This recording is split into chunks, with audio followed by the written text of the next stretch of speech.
want your ball first. Alright, scoop.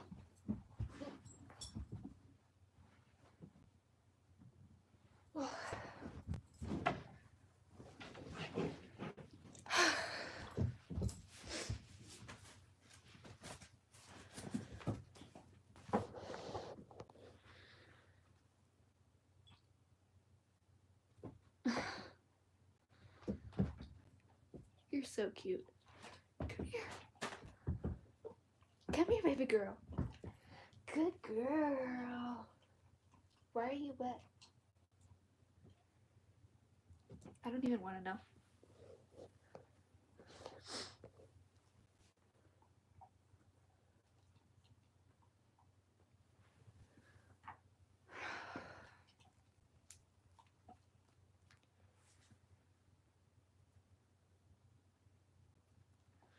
Oh. Hi. Yeah, I did change my hair color. Oh, I love that smell. Hi.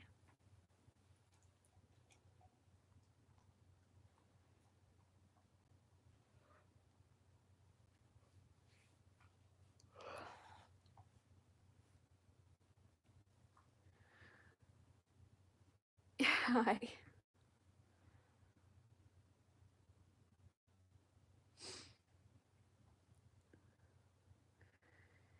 Is it red? No, it's actually hot pink. I just decided not to bleach my roots, so my sister just put it in my hair. Hi.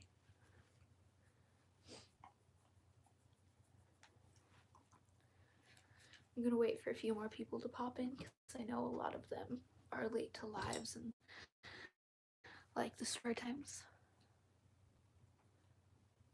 Oh no, you're good. A lot of people miss the live streams. That's why I post them afterwards. Hang on. I did a hair mask. I didn't brush my hair after I washed it.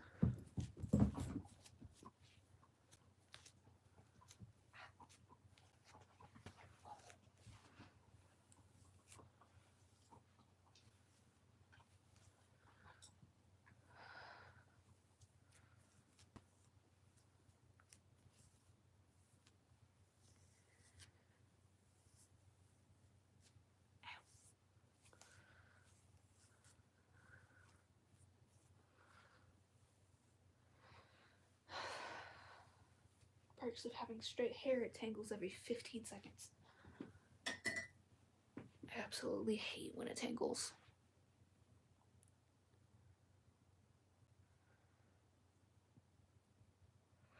Why are you down there? Millie, why are you down there, baby? Come here.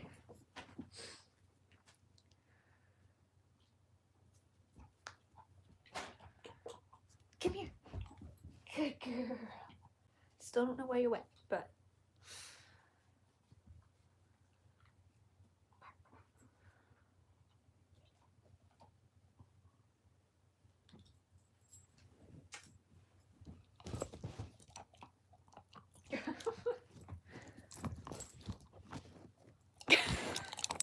really? Why did you choose there of all places? I'm doing good.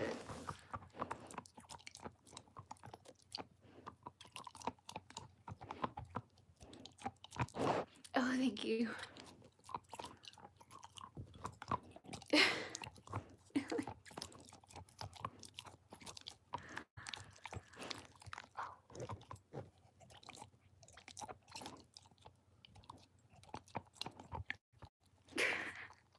Must you do that right next to the speaker?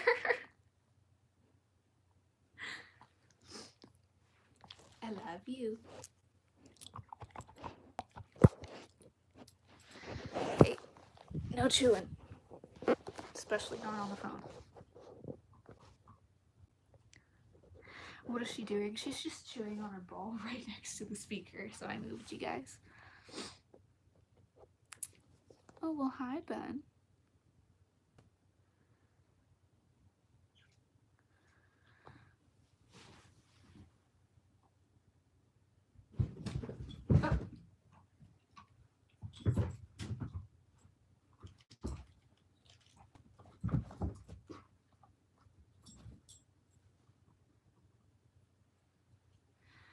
around this time she starts getting the zoomies again. Cat? No, not a cat, but a dog.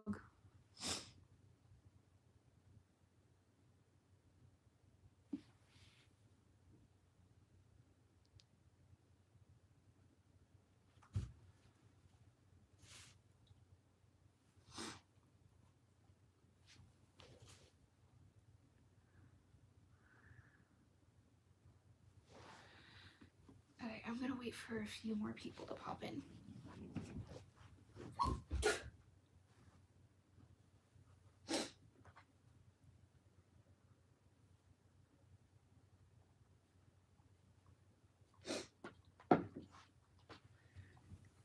Okay.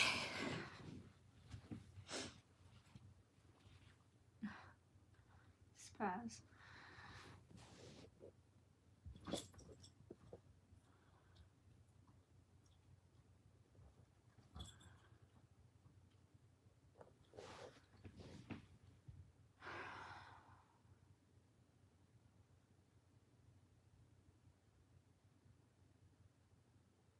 Minnie Mouse.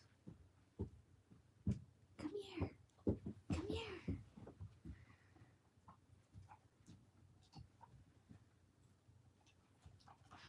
Oh, baby. Okay, never mind. You got out of it. Really? Really? I love you. Yes. Yes, you love me. Yeah. I love you, sweet baby. Saddle. No. No. Saddle. Saddle.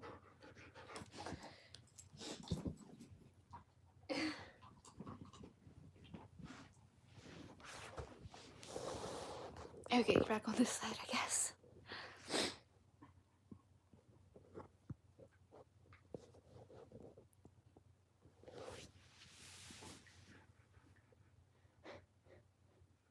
You're very loud with your panting. I stand up. Mwah.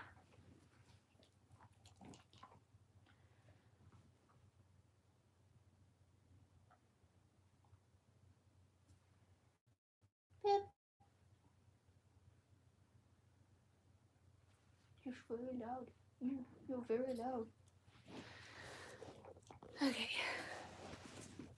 Let's get started, I guess.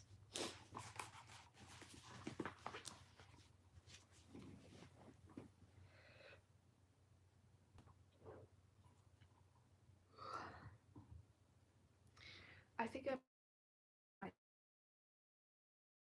energy drinks like beside me so I don't yawn as much doing these, but Chapter 3. Tikki pushed aside the board hanging from a single nail and slipped into the abandoned clockmaker's shop that adjoined Charing Cross Station. Light from the railway station drifted in.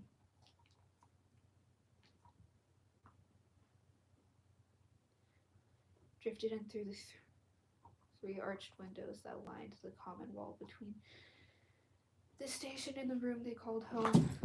What was that about? Did you fall? Did you think you fell? You fell there. You ain't falling. Okay. Where was I? Positioned above their makeshift door, the windows let in just enough illumination that she could see the shadowy figures of her small family of orphans. Tikki, Toots scrambled across the room and threw his arms around her. We thought you'd been snatched by the bobbies. Or someone caught your hand in their pocket. Worry made Fiona's voice softer than usual and hauled you away for good. Everything all right, Tikki? Seamus stood a tall, thin shadow in the dim light. Seamus, not Seamus. Yes, Tikki wrapped her arm around Toots' thin shoulders. I just hopped a boot. boot and fell asleep. You fell asleep on the back of a carriage, Fiona asked. She was snuggled in a pile of ragged blankets on one side of a small box stove, which gave enough heat to keep the room bearable in winter, if they could find the coal to fill it. In this weather, it's freezing out there. Who's that? Oh, it's the neighbors. Hi. I was tired, Tikki replied. A match sizzled to life as Seamus lit a candle. The small flame cast wavering shadows against the wall. With ignited, Seamus's blonde hair glowed yellow in the candlelight. It's not who you think it is, hon. It's the neighbors. You can calm down. It's just the neighbors. She ain't home. Rumpled blankets and tattered pieces of clothing stretched on both sides of the box stove, divided into boys' and girls' sleeping areas. In the middle of the long room,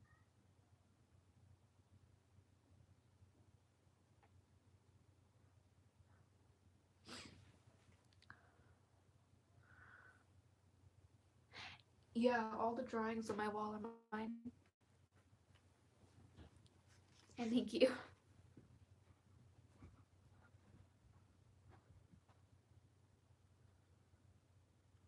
It's not who you think it is, baby. It's the neighbors. You can calm down. It's just the neighbors.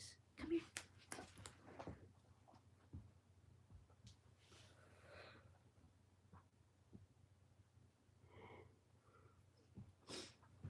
Anyway, where was I?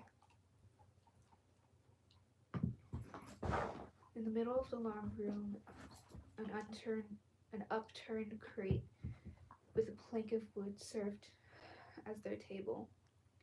Tikki made her way toward the two rickety chairs they'd scavenged from a burnt-out flat durry? I don't know how to say that. I've never really seen it before. I'm just gonna assume it's durry. Lane, I'm home now though, so let's eat. With a flourish,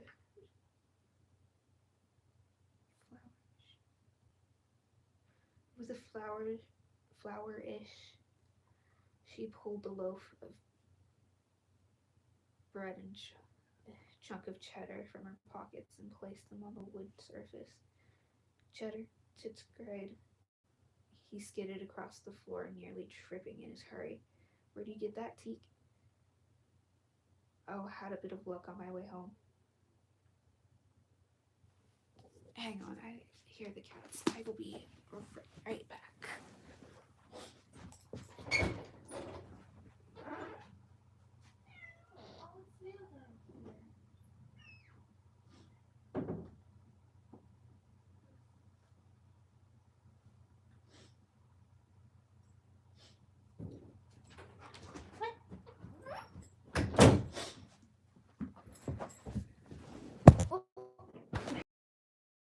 Over. Sorry, my brother's cat was whining at his door and he's asleep.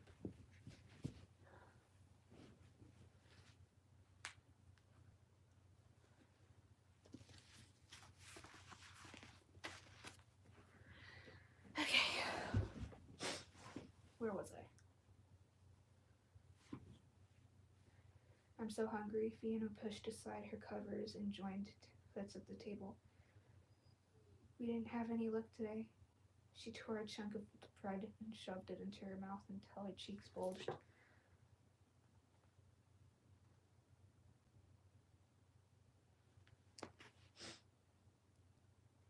How's Clara?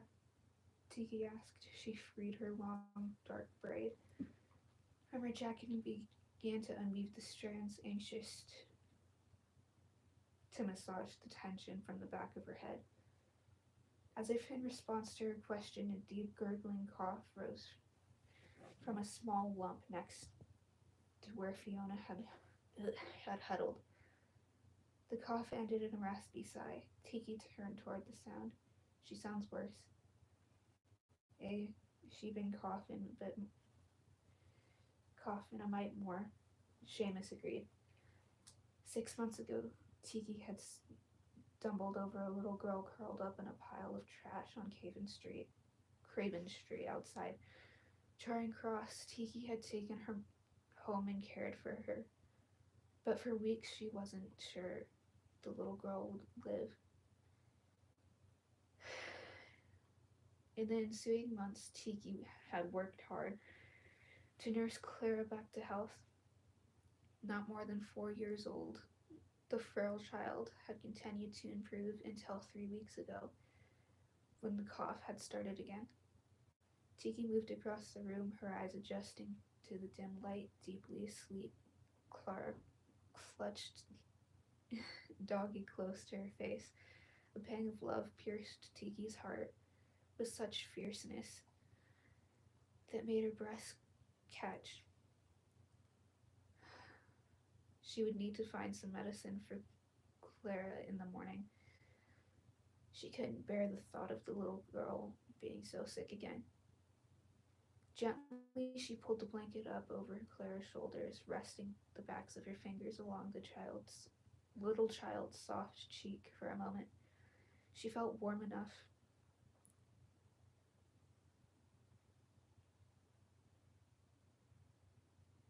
Hang on, this is throwing me off because it's like separated.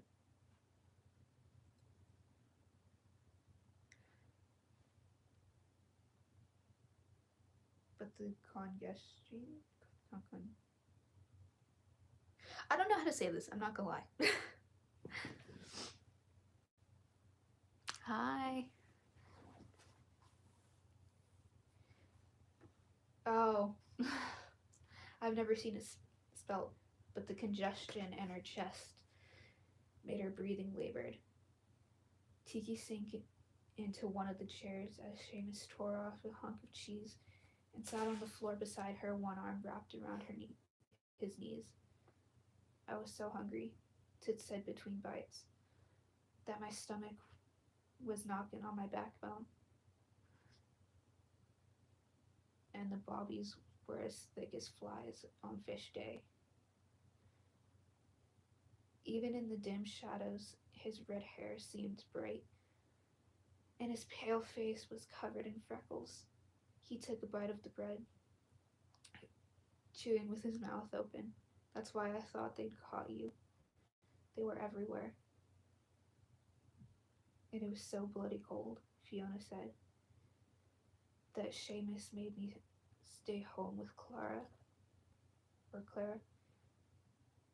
And Mr. Binder wanted him to come in and talk about the bakery wagon today, so he and Ted's only got to work the streets for a few hours. They came back and said the crowds were too light to even take a pocket. Oh.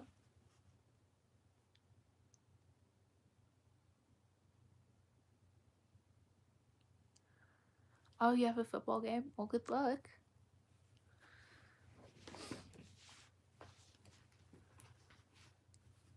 How long is this chapter? Ooh.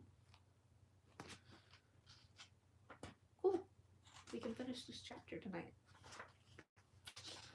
It's already been 20 minutes. Tikki looked over at Seamus. What did Mr. See, I want to say Binder when I say that, but I know it's not Binder. What did Mr. Binder want? Seamus shrugged. Wanted to know if I could drive a carriage, said maybe I could fill in when his regular driver doesn't show up. Tikki smiled. That would be wonderful, Seamus. Yeah, if he pays me. Is the pot empty again? The pot was where they stored the extra coins they were able to steal. Their stash was hidden beneath the floorboard in the far corner of the room and and was used for food on those days when they couldn't steal enough for a meal or pickpocket. Afraid so? Seamus nodded. Hang on, I need to. Oh, that's better. Oh. I'm pretty, thank you. Oh, you're going to bed? Well, good night. Okay, what was I? Tikki pulled out the coins that she collected at the world, and they made a soft clinking noise as she laid them on the table, the silver, copper, and bronze gleaming in the light of the candle. There was a pretty good crowd at the pub tonight, but I had a close call with Mac Georgia. You didn't try to pick Mac George's pocket, did you? Tits gasped. Mac Georgia is victorious when he drinks. Vicious when he drinks, Fiona said in a quiet voice. I saw him beat a woman once. I didn't try. Tikki grinned proudly. I did it. She held up 2 gold quid. But he chased me out of the pub and I hopped on a carriage that took me the long way home. That's why I fell asleep. She nodded at the coins. We can use some of this for food. But I'm going to go.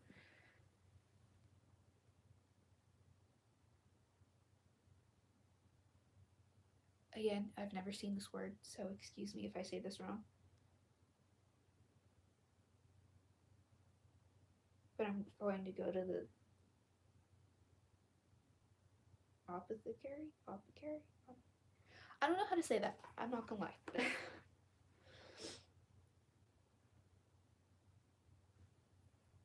Up in Leicester Square. First thing in the morning and get something for Clara's cough. She doesn't sound very good. She waited a long time for you to come home, Teak. Fiona's brow furrowed in a worried expression, but she was so tired she finally fell asleep. That's what we all should be doing, Tikki said. It's got to be close to 2 in the morning. She made a shooing motion with her hand. Toots, get back to bed.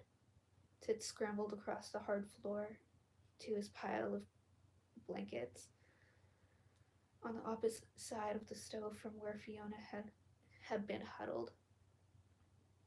We can talk in the morning. Fiona frowned. The boy and not frowned. Fiona followed the boy and crawled back into her own ragged pile of blankets, pulling them over her shoulders with a shiver. Tikki waited for Toots to settle in. It wasn't long before snores sounded from his corner of the room. I've done something, she said in a low voice. What is it this time? Seamus asked. Or should I ask, who? Did you find another orphan to live with us? A year ago, she'd found Toots thin as a rail. And these are interesting names.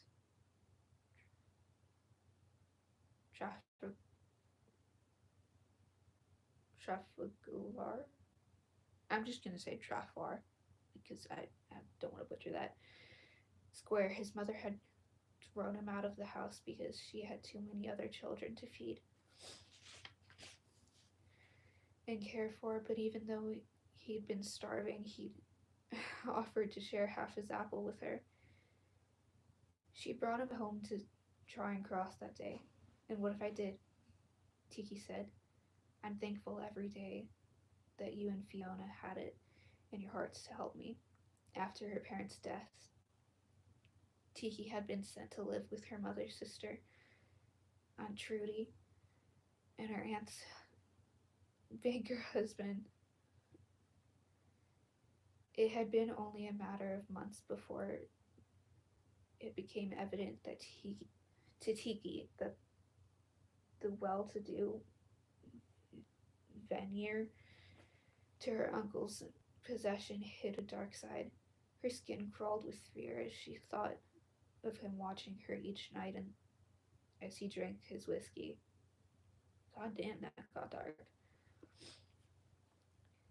There was a look in his eyes that didn't need words to define. Even now, she could hear the creaks of the floorboards as his uneven footsteps staggered down the hallway searching for her. Okay, I can see from the corner of my eyes that the comments are going a little bit crazy.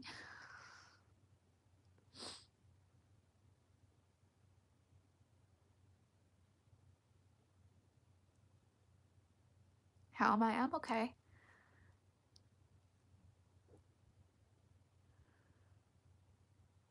Can we be friends? Yeah, sure.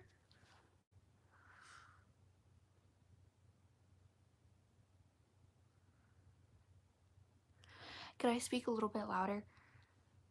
I wish, I really wish, but my brother's asleep, so I'm trying not to wake him up. Nice hair, thank you.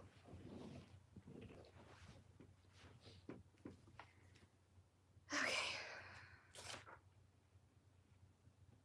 3 more pages.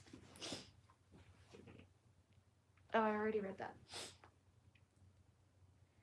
She had fled from their house for her own safety, intending to seek shelter with Miss Adeline Bishop, a dear friend of her mother's, but upon her unannounced arrival, on Miss Bishop's stoop, she'd learned the woman had also died of the fever 2 weeks prior. Unsure of where to go, but knowing she had to hide from her uncle, Tikki had gone to King's Cross railway station. There the small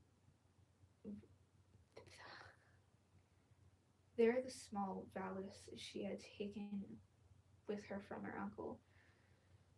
uncle's was stolen, and she'd found herself with nothing.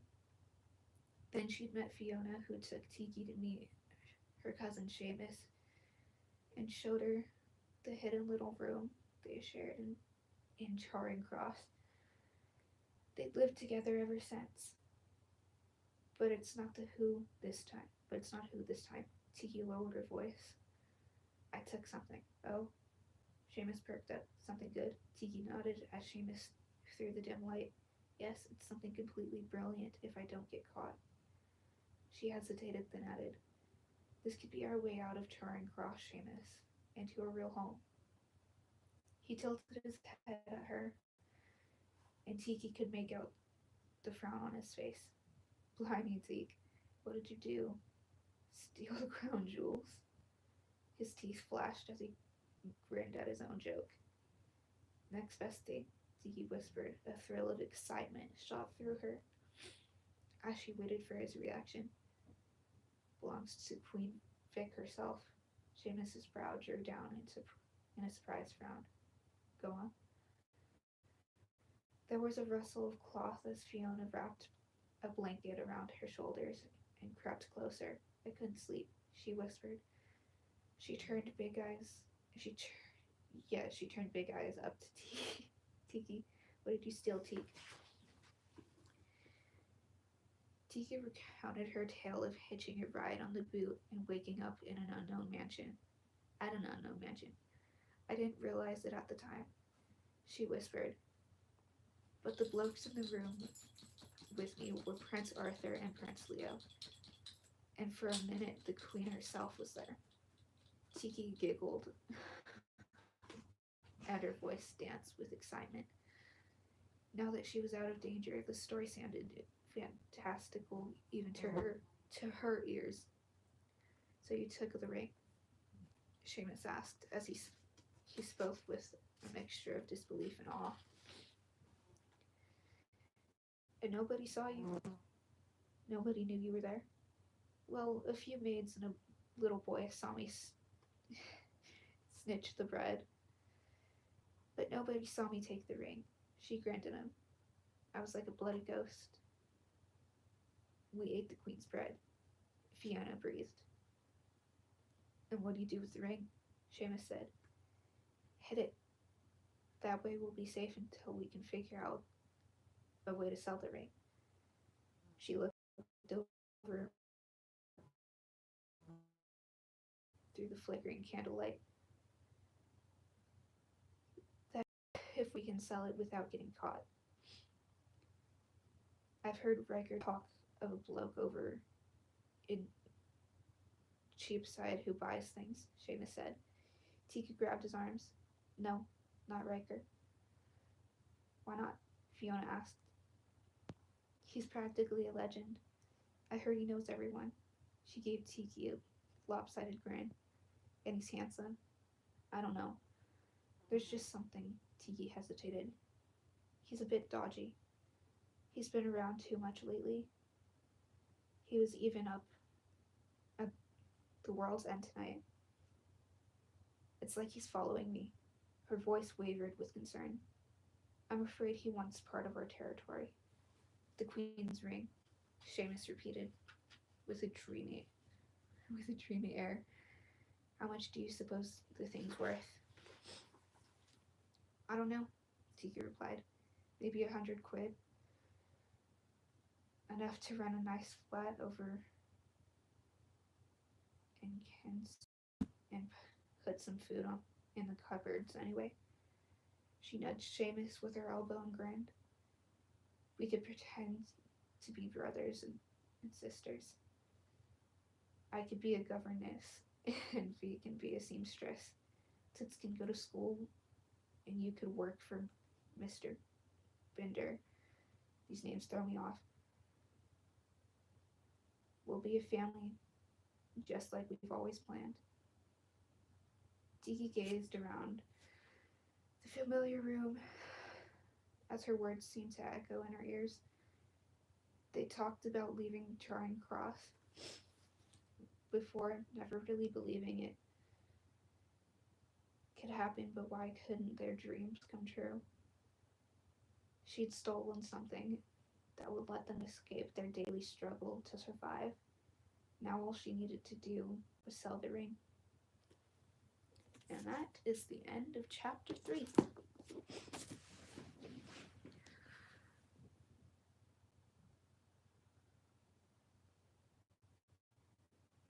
Is this a British book? It takes place in London, I think. I don't know if the writer herself is British, but I love this book. And when I first opened it, it like shocked me. For those of you that have been sticking with the series, you know what I'm talking about. My dad gave this to me, but yeah, that's the end of chapter 3. I'll do chapter 4 tomorrow night. So far, you guys have been loving this book. Good morning, good afternoon, and good night. Maybe a raindrops.